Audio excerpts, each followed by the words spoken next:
welcome to our coaching session here at No Bones Bad at Puppy Day School. This is, let's see if we can spin you around here. This is the end of week 1, day 3.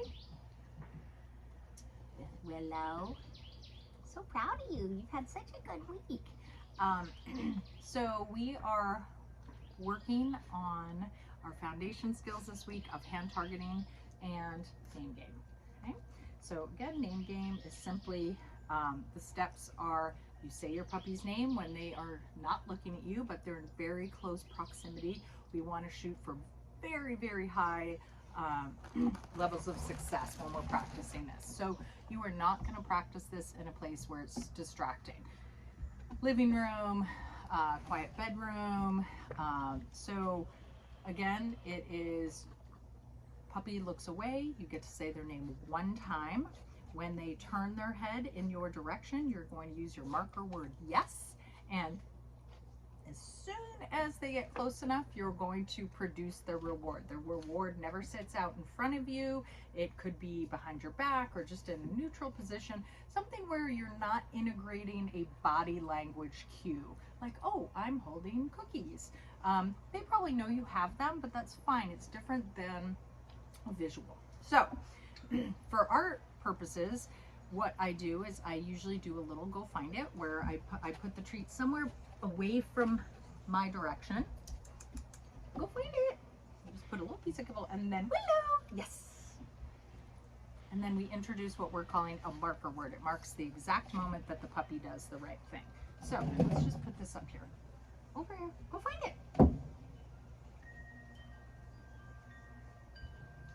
Willow. Yes.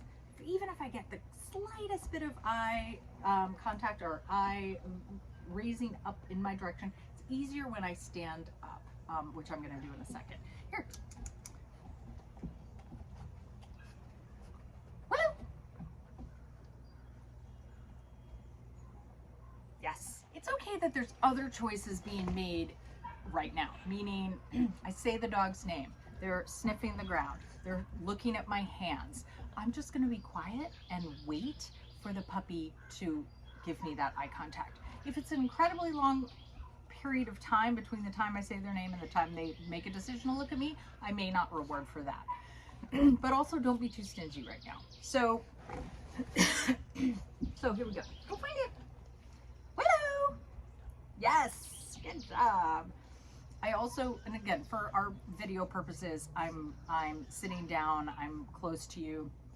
I like to be able to have the puppy not sitting and to be able to move a little bit towards me, not too great distance right now, but so that we're kind of building on that skill of staying near me or moving towards me when you hear your name. Okay, ready? We'll find it. Willow! Yes. We'll find it. Willow. Yes.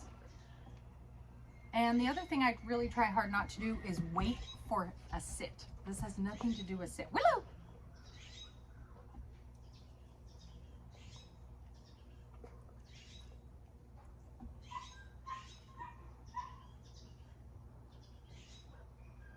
Okay, so that was a really long time. There were also some distractions. Willow's little buddy is barking in there, so that's hard. She's like, what's happening?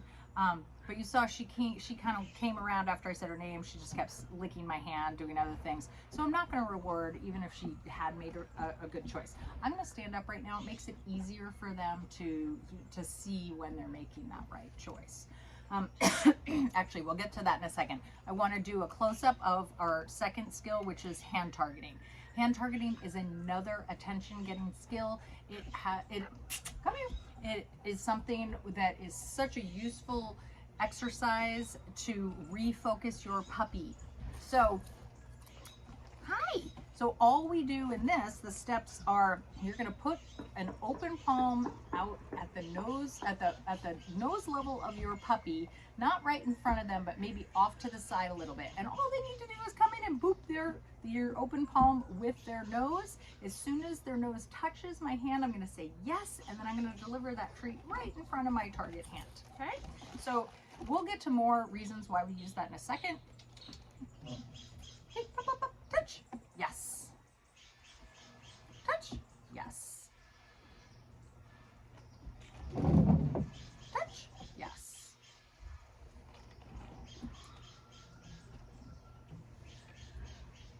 Up, up, touch.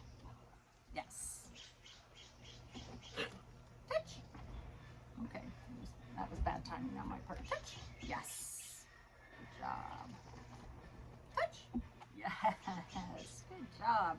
So anytime I want to refocus or get my puppy's attention, it's great to do something active, especially if they're really distracted by something. Say you're out on a walk and they see other people or other dogs and they're crazy and they're barking and they're lunging. It doesn't work very well to just say, no, don't do that.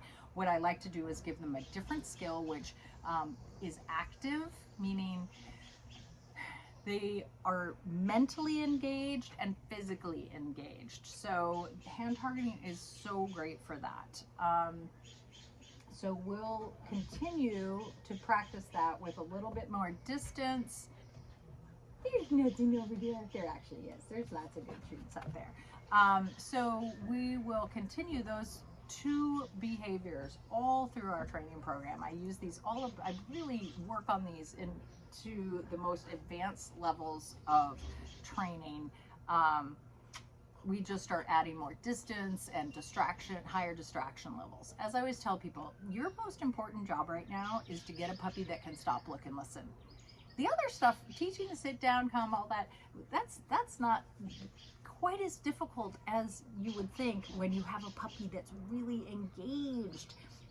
So those are the things I'm looking for this week. I hope you have a fantastic weekend. We're so happy to have this girl in our program, and we'll see you guys next week.